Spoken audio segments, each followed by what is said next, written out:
亲情长相守，真情在人间。大家好，我是秋兰，欢迎观看《真情人间》。做完清宫手术的半个月后，我确诊胃癌，老公却在陪害我流产的凶手，我的双胞胎妹妹。我从来都知道，我只是个替身。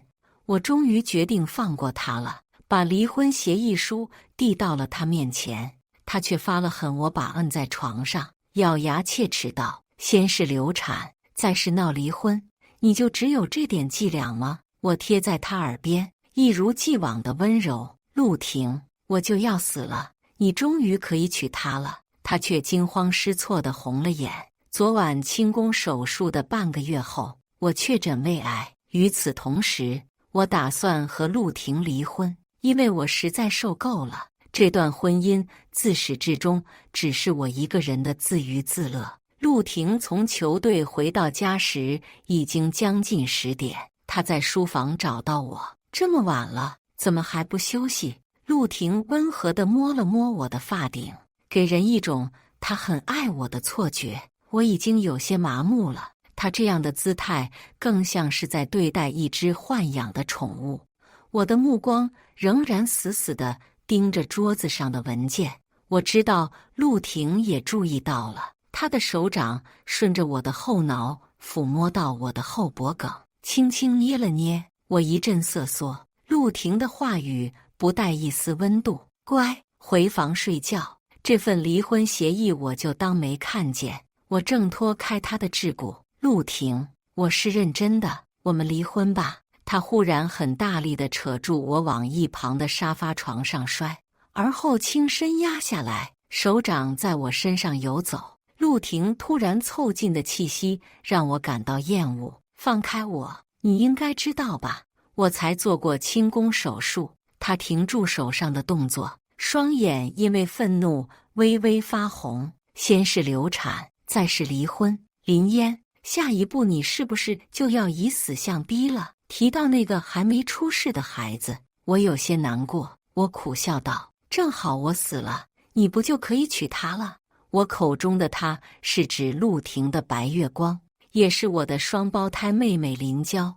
我和林娇是一卵双胞胎，长得并不相像，但我们俩的眼睛却几乎是一模一样。我从来都知道，我只是个替身。刚结婚时，我还天真的相信日久生情的道理，有朝一日陆婷一定会爱上我。但奈何，它是一座我永远都舞不化的冰山。陆婷的目光随着我的话冷了下来，语气狠厉：“那你就去死啊！做不到就别说狠话，咱们还能好好过日子。”可是不肯好好过日子的从来都是陆婷啊！我转过头去，不再看她。陆婷的电话响了，我瞥了一眼来电显示：“娇娇。”随后醉醺醺且嗲到发腻的嗓音传来：“陆婷，我喝醉了，你能来接我吗？”我冷哼一声，虽然告诉自己不要再为陆婷伤怀，但心里还是忍不住失落。又是这样，你又要走吗？你总是这样，说走就走，从来不顾及我的感受，任何人都比我重要，对吗？陆婷捂住听筒，语气和缓下来，低声道：“把离婚协议撕了，我就不走。”真是恶心至极。我冷声道：“你想得美。”陆婷闻言起身，把电话开成免提状态，对林娇说：“等着，我马上到。”对面，我刚才好像听见姐姐的声音了，姐姐不会生气吧？陆婷又恢复了以往傲娇的姿态，脸上满是漫不经心的神色。她也配？陆婷走了，我压抑不住胸腔中传来的腥甜气息，猛地干呕了起来，手掌心全是血。陆婷还不知道，我是真的快要死了。流产后的第3天，我突然呕血，原本以为是因为忽然丧子太过悲伤，后来却检查出了胃癌。从医生为难的神色中，我能猜出自己大概活不长了。决定了离婚，我便收拾行李要搬出去住。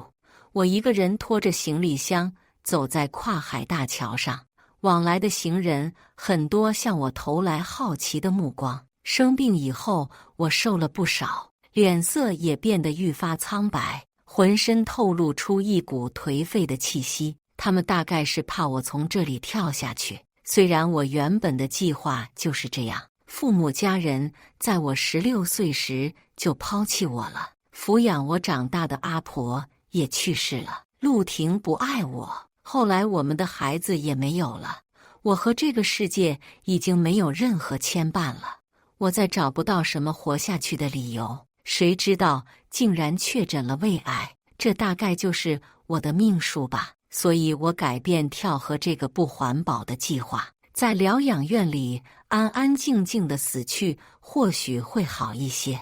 我搬走后的第3天，收到陆婷发来的消息，是一张网球场的照片。陆婷原本是网球运动员，受伤退役后才转做教练，训练中场休息。这几天在哪里？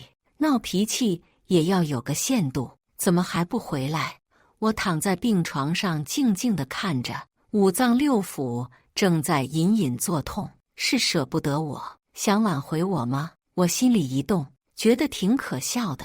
如果我没看见照片右下角林娇的身影，我都差点就要相信了。林娇和陆婷是青梅竹马，16岁以前，我是只能悄悄跟在他们身后的跟屁虫。18岁那年，林娇出国学舞蹈，我和陆婷在大学校园重逢。我藏了私心，加入陆婷所在的网球社团。我赌陆婷会注意到我，凭我那双和林娇相似的眼睛，不出我所料，没过多久，我们就在一起了。她很耐心地教我打网球，整个身躯包裹住小小的我。每当我抬头看她一眼，便会心动一次。但偶尔，我得知林娇又在国际上获奖的消息，也会忍不住自卑。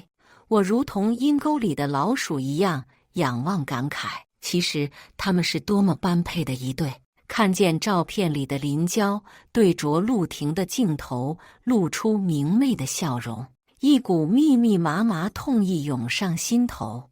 我并没有回复陆婷的消息，我不愿再对她顺从。他从没有把我的话真正放在心上，以至于我决然与他提及离婚，在他眼里却成了我在闹脾气。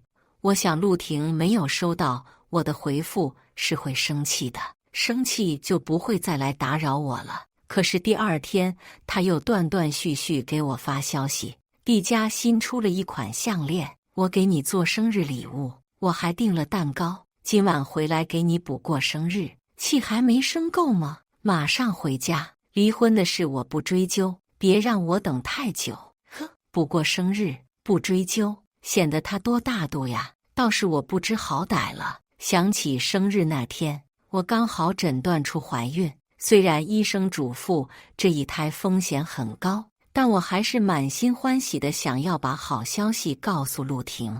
可陆婷在给她刚回国的白月光林娇接风洗尘，一直等到晚上11点多，陆婷才回家，还是被林娇送回来了。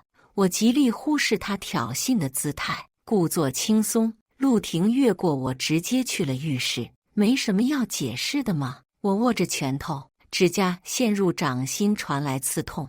我在逼迫自己平静下来。林娇刚回国，我和几个朋友给她接风，有什么不对吗？他无所谓的姿态刺伤了我，我忍不住控诉：今天也是我的生日，陆婷，我还是你的妻子。陆婷眉头突然紧皱，语气里皆是不耐烦。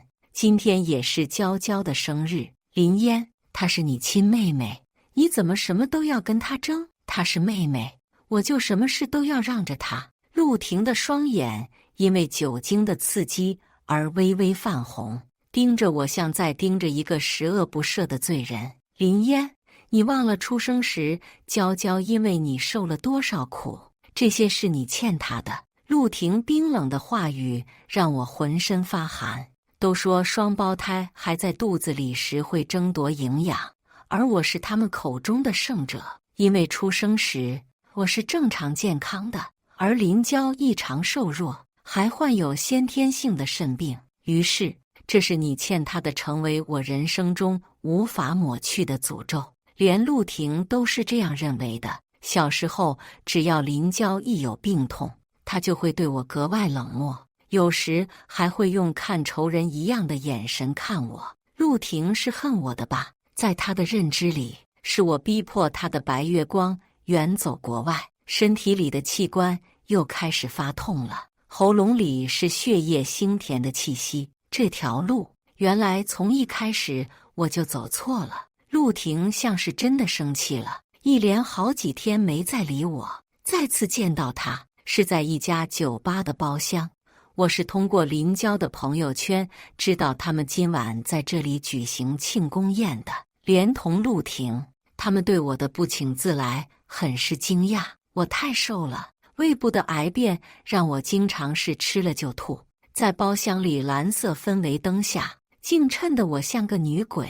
陆婷不耐烦地把我拽到小隔间里，怎么这样就过来了？大家都在看着，你这样让我很没面子，你知不知道？我不想听他说什么，伸出手到他面前，钥匙拿给我，我还有东西落在你家里，还有离婚协议尽快签，我很急。他无奈地叹了口气，你就在这等我，就结束后我带你回去。林娇这时候走了过来，姐你没事，真是太好了。陆婷，我就说姐是故意装作要去死的样子骗你的，这下你信了。他又指了指外面的人，弯起嘴角，他们还在等你呢，我在这里陪姐姐就好。陆婷目光流转在我们之间，随即出去，还关上了门。林娇仍笑盈盈地对着我，只是那笑意不达眼底，嘲讽道：怎么把自己折腾成这副鬼样子？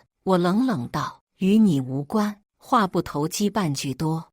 我看着桌上摆着的水果和小蛋糕，忽然涌上一点食欲。林娇面色沉下来，收起她平时那副娇滴滴的嗓音，哼，不知好歹，嫁给陆婷又怎么样？我懒得理会她。如今从她口中听到有关陆婷，我的心已经掀不起什么波澜了。林娇还在沾沾自喜，我一回国，她还不是巴巴地凑到我面前。我正在和陆婷走离婚程序，结束之后，她就是你的了，你们般配得很。我毫无情绪起伏的话，让林娇犹如一拳挥到棉花上，她面色白了一瞬，很快恢复如常，露出嘲讽的眼神打量我的肚子，扯了扯嘴角，冷哼道：连个孩子都保不住。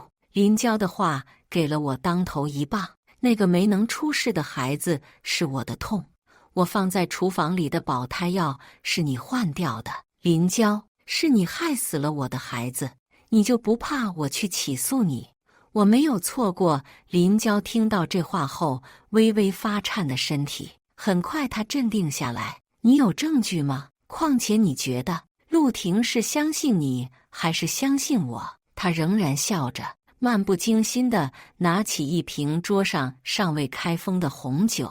我下意识有点害怕她突然向我砸来。林娇嘴角扯出一抹冷笑：姐姐，你争不过我的。她用力摔碎酒瓶，狭小的隔间里传出巨大的声响，随后她竟直接向后倒去，还拿起一块碎片，没有犹豫地朝自己额头划了一道。很快，林娇身上大大小小的伤口开始渗出血，我甚至都反应不过来发生了什么，以至于陆婷和其他人闯进来，看到这一幕，都以为是我拿酒瓶砸了林娇，还将她推倒在地。陆婷，我好痛！陆婷小心翼翼抱起林娇，要把她送去医院。她眉头紧锁，看着我的眼眸中淬着寒意。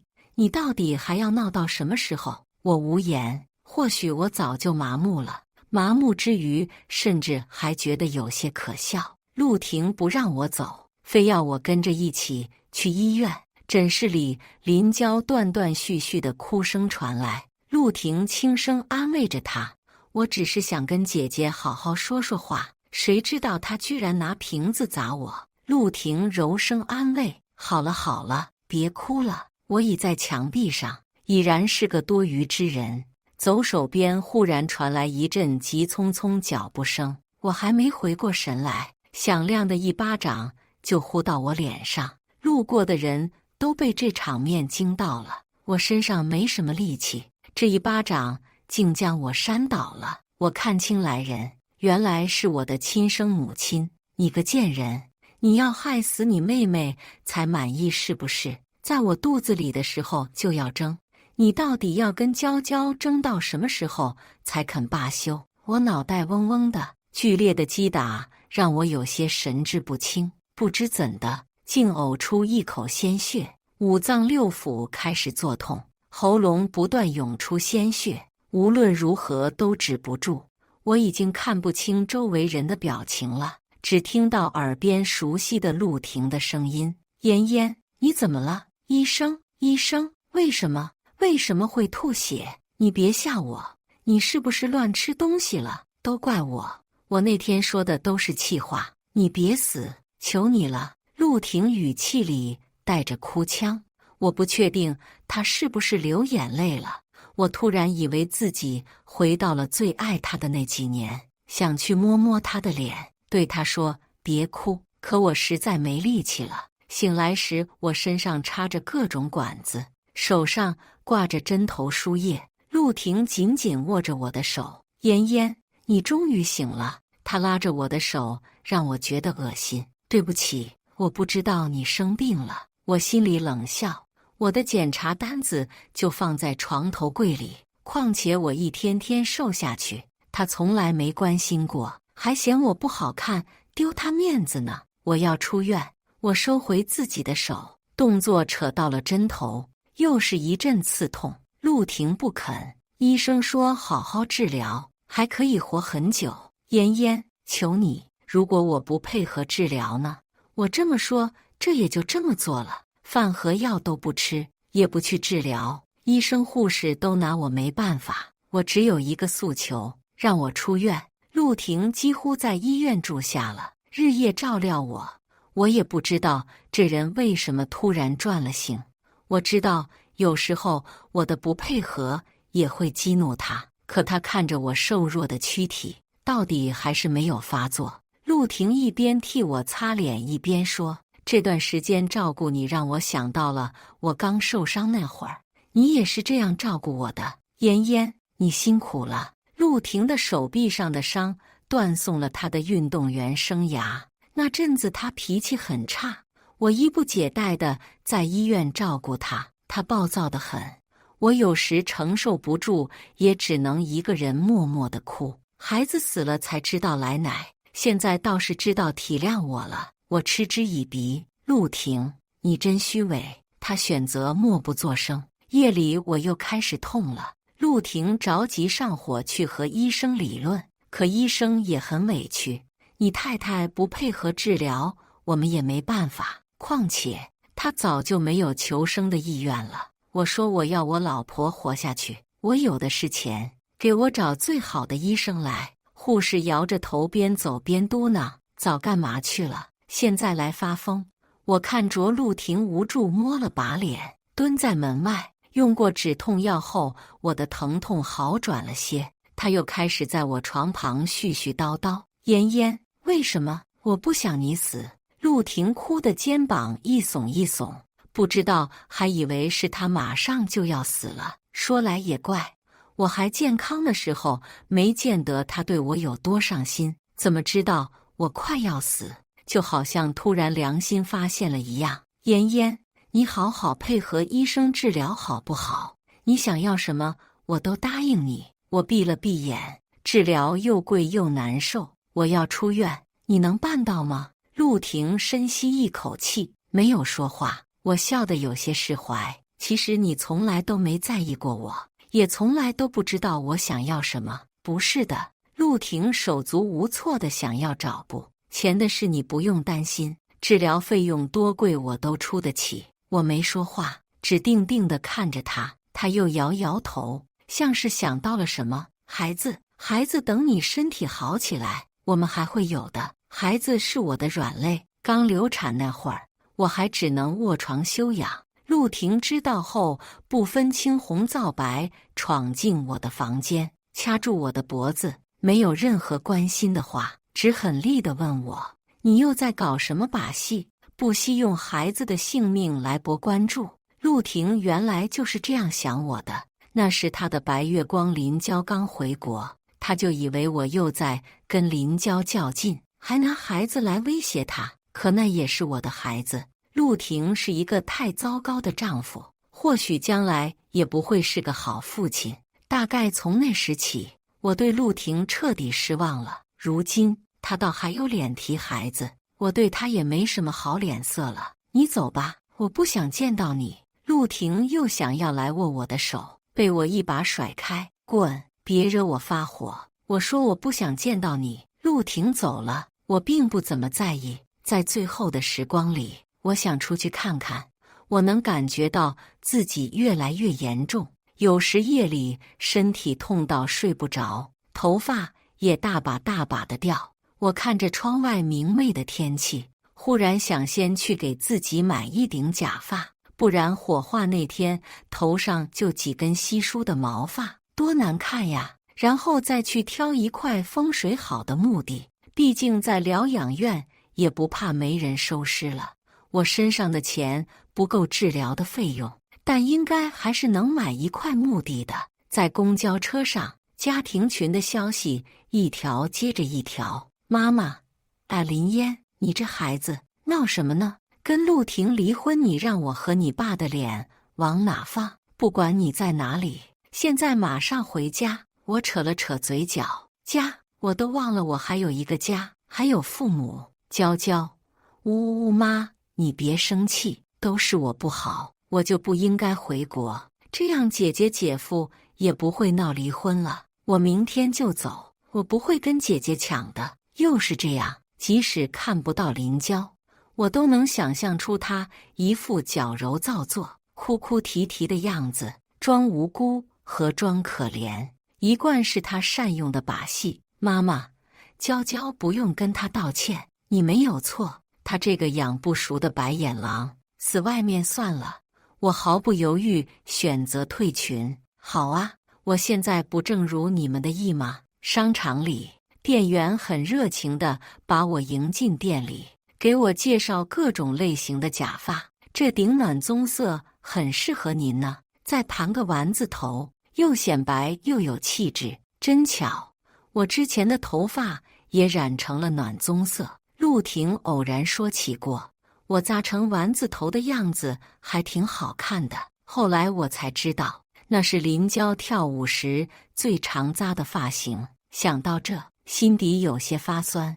我还是拒绝了店员的好意，选了黑色的假发。结账时，店员忽然对我说：“小姐姐，您好瘦呀。”我下意识摸了摸脸颊，我知道我现在瘦得不成人样了，脸颊也凹陷下去，看上去很吓人。我微微一笑，轻松道：“最近减肥呢？”他也笑起来，眼睛弯弯的。可不追求网络上的畸形审美熬，咱健健康康的才最重要，对不对？眼底泛起强烈的酸涩，眼眶倏地泛红。可我从16岁以后，就再也没有一副健康而完整的身体了。我连忙与他挥手道别。好嘞，今晚我一定吃3碗大米饭。真奇怪呀，离开陆婷时我没有哭，家人让我死在外面时我也没有哭，可陌生人一句突然的关心，却让我再也忍不住流泪。陆婷终究还是打电话来了，劈头盖脸的一顿责怪：“你到底在哪里？你知不知道所有人找你找疯了，是吗？会有人找我吗？恐怕除了抚养我长大的阿婆会关心我，其他人对我是死是活都不在意。可惜阿婆早就走了。”我轻描淡写的应他：“我在等死啊，不是你说的让我去死。”我说到做到。电话那头的陆婷静默了一会儿，干涩地回道：“你现在生着病，不要到处乱跑，马上回来，我会带着林娇来给你道歉。”下一秒就被我挂断了电话。1天后，他带着林家3人来了。因为那天打了我1巴掌，他畏畏缩缩地站在爸爸身后。爸爸无奈开口：“嫣嫣，我们都知道了，你好好配合治疗，是可以活下来的。”妈妈这时也连连点头：“是啊，嫣嫣，费用你不用担心，你只要好好活着就行。”林娇则没有说话，站在一边抽抽搭搭。我只觉得无比讽刺，之前还一口一个贱人、白眼狼的喊我，这会子又变成嫣嫣了。可惜我早就不需要他们的关心了。接受父母其实不爱我，其实只是一瞬间的事。16岁之前，我还天真的相信他们对我是有爱的，即便他们一直认为是我在肚子里时夺走了林娇的健康，至少在吃食上并没有亏待我，还将我养得白白胖胖。变故就在16岁那年，林娇突然病发，最终无缘一场很重要的舞蹈比赛。她气急了，拿着舞蹈鞋就往我身上打，一边重重的打，一边口中咒骂：“都怪你，你个死肥猪，都怪你！”我哭着想要躲在妈妈身后，可她一把扯开我：“这是你欠她的，你活该！”我不敢相信，我们都是她的孩子，可就因为我出生时比林娇健康，就要受到她这样的侮辱和打骂。他们总说我事事要和林娇争，可是到头来我争到了什么呢？如果可以选择，我宁愿我是死掉的那个。林娇的病情很严重，到了肾移植的地步。直到这时，我才意识到，原来一切都是一场骗局。我被推上冰冷手术台，移植给了林娇一个肾，而后像个垃圾一样被随便丢到乡下的阿婆家自生自灭。16年对我的养育，只是为了救他们的女儿林娇。后来林娇养好身体，出国深造，我却无人问津。我和他们早就缘尽，现在再站到我面前，我只觉得恶心至极。你们走吧。妈妈皱着眉不愿意了。你这孩子，我们好心来看你，你怎么？爸爸扯了扯他的袖子，没让他再说下去。我没搭理他，转过头看着陆婷，扯了扯嘴角。我从来都不欠林娇的。嫣嫣，你知道林娇为什么会出国吗？因为她当时有个喜欢的男生即将出国留学，她也闹着要出国。我看见陆婷垂着的双手攥紧了，指节因为用力微微发白。她对我说：“林嫣，你喜欢陆婷，我让给你了，像施舍乞丐一样。后来那个男的要跟别人结婚了，他就只能再回头来找你了。”我不禁笑出声：“陆婷你呀，竟然还巴巴地凑上去。”林娇看着陆婷的脸色，有些慌，眼泪吧嗒吧嗒往下掉。“姐，我知道我什么都争不过你，可你也不能乱说呀。”“闭嘴！”我诧异，这是陆婷第一次舍得对自己的白月光这么凶吧？林娇果然不敢哭了。“妈妈，陆婷啊，娇娇一直以来对你都是真心的，要不是因为林嫣也喜欢你，娇娇怎么会放下你出国呀？你也不能就听林嫣一个人的话呀。”陆婷死死盯着林娇，迫切想要知道我说的是不是真的。“所以在你眼里我就像个玩物一样，你说要就要，说不要就不要。”林娇顿时有些瘫软，支支吾吾。“陆婷，她现在的状态已经说明一切。”陆婷没有不相信的。妈妈见状也没好意思再说什么。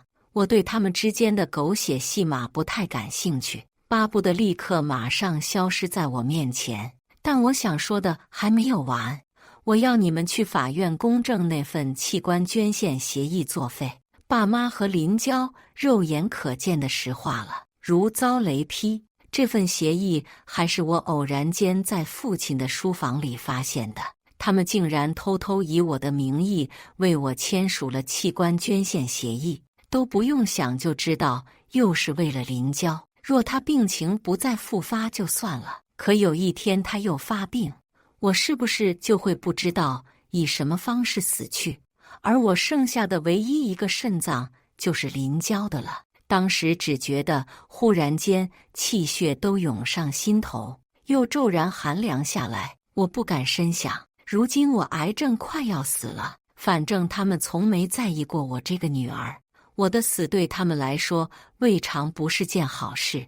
这豺狼虎豹一样的一家人，想想都让人害怕。妍妍，不是你想的那样，那时哪样？反正你们眼里只有林娇一个女儿，我的死活你们都不在意。对你们而言，我只是个容器，对吗？妈妈连忙开口，怎么会不重要呢？妍妍，妈妈希望你好好活着呀。她语气里带着哭腔，眼泪止不住的掉，说是希望我活着，因为我对他们还有一点利用价值吧。我冷哼一声，你们放心吧，我一定会死的。等协议作废，我火化后的骨灰，你们一捧都别想得到。我要死了，林娇也别想活得容易。说完这些话，要费我好大的力气，我的脸憋得通红，呼吸急促起来。林娇嚎丧似的站在一边大哭。妈妈突然跪在我床前，妍妍，妈妈不能再失去一个女儿了，合适的肾源太难找了，你要为你妹妹着想啊，妈求你了。说着还一把把林娇也扯过来，快劝劝你姐姐，快呀！林娇哆嗦地说不出话来，可又有谁为我想过？我因为情绪激动，浑身颤抖起来，舌根尝到一点腥甜气味。又有谁为我的孩子想过？林娇，是你偷偷换掉了我的保胎药，导致我流产。我家厨房有监控，你不知道吧？有段时间，朋友的猫寄养家里，我便在客厅和厨房都按了监控，很小一个，如果仔细观察，不会有人发现。陆婷听到，也露出震惊的表情，手臂上、额头上的青筋暴起。林娇连忙转头，妈妈却沉默着不搭理她。你怕不怕我把这个视频放到网上，舆论会怎样攻击你？会不会让你的舞蹈生涯从此结束？林娇失了魂一般，不停摇着头。不是我。陆婷一把掐住林娇的脖子，把她往墙上摁，咬牙切齿道：我怎么都没想到，竟然是你，害死了我和嫣嫣的孩子。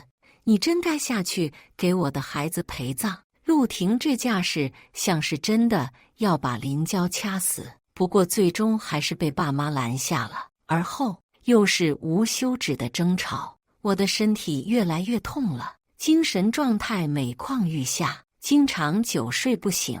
或许是回光返照吧，接下来几天里，我醒着的时间变多了，有时能一直看着日头西斜，直至夕阳西下。陆婷大概是以为我的病情正在好转，话又多了起来。她会轻轻握着我的手，嫣嫣，快点好起来吧，等你好起来，我带你去打球好不好？我记得大学时你总缠着我陪你，嫣嫣，不要离开我好不好？求你再活久一点。我没力气回应他，也赶不走他。陆婷以为我还在生气，她声音有些沙哑，对不起，嫣嫣，如果我说我从来都没喜欢过林娇，我只爱你。我摇了摇头，制止他再说下去。他的声音染上哭腔，嫣嫣，我是真的爱你，你不要死好不好？我们好好过日子。直到夕阳完全落下，我才缓缓合上眼。可是陆婷，太迟了，你迟到的爱意我已经不需要了。陆婷视角，林嫣走后，我像一只困兽。我回到我们的家里，开始不再想出门。阳台上几株绿植盆栽依然长得茂盛，林嫣的平日里烘焙用的厨具也仍然摆放在厨房里，一切自然的像是她还在一样，只是衣柜里她的衣服都不见了，我再也找不到她的气味。我开始幻想，下班回家时，她把烧好的菜尽数摆到餐桌上，我会走过去抱住她，吻一吻她的额头，对她说辛苦了。可那时的我呢，冷着脸，什么话也没说，就回房了。他该有多失落，满心欢喜为我做了那么多菜。我幻想他生日那天，我会早早的下班，带上蛋糕、礼物和鲜花，跟他一起庆生，看着他闭眼许愿，听他分享怀孕的喜讯，一起畅想我们一家3口的未来。可我没有，我在邻郊的聚会上喝得醉醺醺，把他生日的事忘记得一干二净，回家还凶了他，对他说了很过分的话。我幻想他刚失去孩子那天，我可以把他紧紧搂在怀里，拍拍他的背，安慰他，别再伤心了，孩子我们还会有的。不，我不会让他失去孩子，我不该把林娇带回家。可是想的再多又有什么用？那天我发了疯一样的掐住他的脖子，责怪他。或许从那时起，他的心就已经死了，是我亲手杀死的。我狠狠扇了自己一巴掌，心中无比嘲讽，怪不得林嫣会说我虚伪，我从来都没有好好爱过他，还愚钝地以为他跟我在一起是为了跟林娇较劲。后来等到他快要死了，我却又说爱他，后悔吗？我自己问自己，他死的时候大概是恨我的，我说的爱他，他始终都不会相信。他说的对，我好像从来都不知道他想要什么，但我还可以为他做些事。我替他起诉了林娇的父母，器官捐赠协议成了一张废纸，火化后的骨灰被我带走。林娇终于还是发病了，他们花了大把金钱资源，也没能找到一个合适的肾。采访时，我把监控里林娇换药的片段交给了媒体，网上开始掀起一片对他们的骂声和控诉。林娇身体和心理双受打击，也没能熬过一个冬天。他父母后来也疯了，说不上畅快。即使他们饱受折磨的死去，林嫣和孩子也回不来了。我照例在家里收拾东西，在书房的书架上，我找到一封信：亲爱的陆婷，新年快乐，我是林嫣呀。看到这封信的时候，惊不惊喜？阿婷，我有时候也会问自己，嫁给你委屈吗？但大多时候我都不这样认为。我喜欢把家里打理得井井有条，然后满心期待等你回来。可是你很少对我笑，也很少回家，分明以前你不是这样的。我看见过你对林娇笑，和她玩闹，原来你不是不会笑，只是我不是你心里的那个人。和你结婚，我是期待过的，清晨醒来就可以握到你的手，回头就能感受你的拥抱。陆婷，新的一年，你可以爱我吗？说不出我看到林嫣这封手写信时是什么样的心情，大概是心疼吧。到底是受了天大的委屈，才会这样悲切地祈求有人爱她。林嫣总说我从不知道她最想要的是什么，可是现在我已经知晓了，与她而言已经不重要了。我感受到周遭的空气越来越稀薄，我只能大口大口地呼吸，直到胸腔传出刺痛。一片模糊中，我好像看见林嫣了。她穿着白色网球服，手里拿着秋拍，乖巧地站在一旁，就像18岁那年我再一次见到她。她的眼神明亮，烟波入水，她的眼睛不像任何人。林嫣，我还能找到你吗？某一天的微博热搜，前著名网球运动员、现国家队网球教练陆婷被发现死于家中，排除他杀，疑似突发呼吸性碱中毒造成死亡。尸体被发现时已经过了3天，他手中还紧紧捏着亡妻的手写信。感谢大家的观看，欢迎大家在下方评论区讨论。如果你喜欢这类故事，记得点击订阅真情人间，并分享给更多的人，这会对我帮助很大。再次感谢大家的观看。